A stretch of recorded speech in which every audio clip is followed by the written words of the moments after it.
நலாஸ் நாட்டு சர்க்கரை நலமுடன் வாழ நலாஸ் இந்தியாவிலேயே நாட்டு சர்க்கரைக்கு ISI முத்திரை மற்றும் அக்மார்க் அங்கீகாரம் பெற்ற ஒரே நிறுவனம். தொடர்புக்கு 9047000000. ஒரு வன்கொடுமை தடுப்பு சட்டம் உருவாக்கப்பட்டது. அதற்கு பிறகுதான் அது 1995 நடைமுறைப்படுத்தப்பட்டது. அந்த சட்டம் குறித்து காவல்துறைக்கும் எந்த புரிதலும் இல்லை. ஆனால் அன்றைக்கே நம்முடைய தலைவர் உள்ளிட்ட பலர் இந்த சட்டம் எப்படி நடைமுறைப்படுத்த வேண்டும் என்கின்ற கோரிக்கையை முன்வைத்தார்கள். அதற்கு பிறகுதான் அந்த சட்டம் திருத்தப்பட்டு 2015 தாழ்த்தப்பட்டோர் வன்கொடுமை தடுப்பு சட்டம் உருவாக்கப்பட்டது. அந்த சட்டத்திற்கு முன்பு இருந்த அந்த தாழ்த்தப்பட்டோர் வன்கொடுமை தடுப்பு சட்டம் 89 ஒரு 80 வகையான தீண்டாமை பிரிவுகளை வரையறுக்கின்றது. ஆனால் இந்த 2015 திருத்தப்பட்ட சட்டத்தின் அடிப்படையில் அது 1000க்கும் மேற்பட்ட தீண்டாமை கொடுமைகளை வகைப்படுத்துகின்றது. இது முழுக்க முழுக்க தாழ்த்தப்பட்டோருடைய வன்கொடுமைகளை சரி செய்வதற்கு, அதை எதிர்ப்பதற்கு, அதை பாதிப்பிலிருந்து விடுபடுவதற்காக உருவாக்கப்பட்ட சட்டம் அந்த சட்டம். அதற்கும் நாம் கேட்கக்கூடிய இந்த அந்த சட்டத்திற்கும் ரெண்டுக்கு வேறுபாடு இருக்கின்றது. இந்த சட்டத்தில் முழுக்க வெறும் தலித்துகள் மட்டும் பாதிக்கப்படவில்லை. நம்முடைய தலைவர் எழுச்சி தமிழர் அவர்கள் இப்பொழுது முழக்கமிடும் பொழுது அதை சொன்னார்கள். தாழ்த்தப்பட்டோருக்குள்ளேயும் இந்த சாதி ஆணவ படுகொலை நடக்கின்றன. பிற்படுத்தப்பட்ட சமுதாயத்திற்குள்ள இருக்கின்றது. சமீபத்திலே கோவில்பட்டி பக்கத்திலே கழுகுமலையிலே ஒரு பறையர் சமுதாயத்தை சேர்ந்த பல்லர் சமுதாயத்தை சேர்ந்த ஒரு கல்யாணம் முடிக்கும் பொழுது பல்லர்கள் சேர்ந்து பறையரை படுகொலை செய்து விட்டார்கள். ஆனால் அது இந்த தாழ்த்தப்பட்டோர் வன்கொடுமை தடுப்பு சட்டத்தில் இந்த SC/ST ஆக்கி வராது. அதே போல பிற்படுத்தப்பட்டவர்களுக்குள்ளேயும் அது நடக்கின்றது. வன்னியர் சமுதாயத்தை சேர்ந்தவர்கள், கவுண்டர் சமுதாயத்தை சேர்ந்தவர்கள் திருமணம் செய்யும் பொழுது அங்கே படுகொலை நடக்குது. இப்பொழுது சமீபத்திலே தென்காசியிலே கோனார் சமுதாயத்தை சேர்ந்தவர், அங்க இருக்கின்ற முக்குளத்தூர் சமுதாயத்தை சேர்ந்த ஒரு பொண்ணை காதலித்ததற்காக அங்கேயும் வெட்டி போட்டிருக்கிறார்கள்.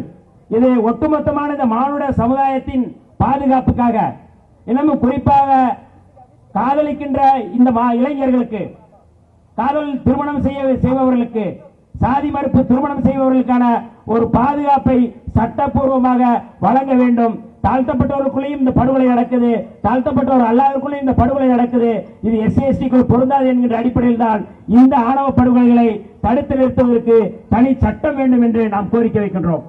ஆனால் பெரியாரியம் பேசக்கூடியவர்களா இருக்கக்கூடியவர்கள், அம்பேத்கரியம் பேசக்கூடியவர்களா இருப்பவர்கள் கூட இந்த சட்டம் தேவையில்லை என்கின்ற அடிப்படையில் சொல்கிறார்கள். இன்றைக்கு ஒரு கோரிக்கையை எழுப்புகின்றார்கள். குற்றப்பரம்பரை சட்டத்தை மீண்டும் நடைமுறைப்படுத்த வேண்டும் என்று கோரிக்கையை முன்வைக்கிறார்கள். தோழர்களே, விடுதலை சிறுத்தைகள், நம்முடைய தலைவர், மகத்தான தலைவர் எழுச்சி தமிழர் தொல்காப்பியன் திருமாவளவன் அவர்கள் நம்மை எல்லா சமுதாயத்தையும் நேசிப்பதற்கான கோட்பாட்டை நமக்கு முன்வைத்திருக்கிறார்கள். இன்றைக்கு குற்றப்பரம்பரை சட்டத்தை நடைமுறைப்படுத்த வேண்டும் என்று கோரிக்கை வைப்பவர்களுக்கு நாம் இந்த போராட்டத்தின் வாயிலாக சொல்ல விரும்புவது, 1827 இந்த குற்றப்பரம்பரை சட்டம் பிரிட்டிஷ்காரர்களால் கொண்டு வரப்பட்டது. பஞ்சாப் மாநிலத்தில் தான் முதலில் நாடோடிகளை கட்டுப்படுத்துவதற்காக, குற்றப்பரம்பரை குற்ற செயல்களை செய்யக்கூடியவர்களை கண்டிப்பதற்காக, அவர்களை தண்டிப்பதற்காக கொண்டு வரப்பட்டது.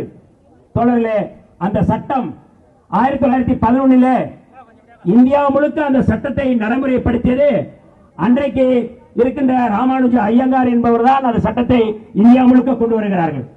முதலில் இந்தியாவில் ஒட்டுமொத்தமாக 216 சாதிகள் குற்றப்பரம்பரை சட்டமாக, அதாவது கைரேக சட்டத்தில் கொண்டு வரப்பட்டது. தமிழ்நாட்டில் 89 சாதிகள் அதில் வரையறுக்கப்பட்டது. அந்த 89 கள்ளர், மறவர், அகமுடையார் மட்டுமல்ல, கைரேக சட்டத்தில் கையெழுத்து போடக்கூடிய சமுதாயத்தை சேர்ந்தவர்கள், இந்த 3 சமுதாயத்தை சேர்ந்தவர்கள் மட்டுமல்ல. இங்கே இந்த கோரிக்கையை எழுப்புபவர்கள், இந்த குற்றப்பரம்பரை சட்டத்தை மீண்டும் கொண்டு வர வேண்டும் என்று கோரிக்கை எழுப்புபவர்கள் வெறும் இந்த கள்ளர், மறவர், அகமுடையாருக்கு எதிரான ஒரு மனநிலையில் பேசுகிறார்கள். ஆனால் அன்றைக்கு இந்த சட்டம் தமிழ்நாட்டிலே கொண்டு வரப்பட்ட போது, 1911 கொண்டு வரப்பட்ட போது, வெறும் கள்ளர், மறவர், அகமுடையார் மட்டுமல்லாது அந்த சட்டத்தின் அடிப்படையில் குறவர் இருந்தார்கள், உப்பு குறவர்கள் இருந்தார்கள், போயர்கள் இருந்தார்கள், ஒட்டர்கள் இருந்தார்கள். வட மாவட்டத்திலே குற்றப்பரம்பரை சட்டத்திலே, கைரேக சட்டத்திலே பறையர்களும் இருந்தார்கள், வன்னியர்களும் இருந்தார்கள், செட்டியார், தெலுங்கு செட்டியார்கள் இருந்தார்கள். இப்படி 89 சாதிகளை வரைப்படுத்துகிறார்கள். இந்த சட்டம் இன்றைக்கு எப்படி அது நீக்கப்பட்டது?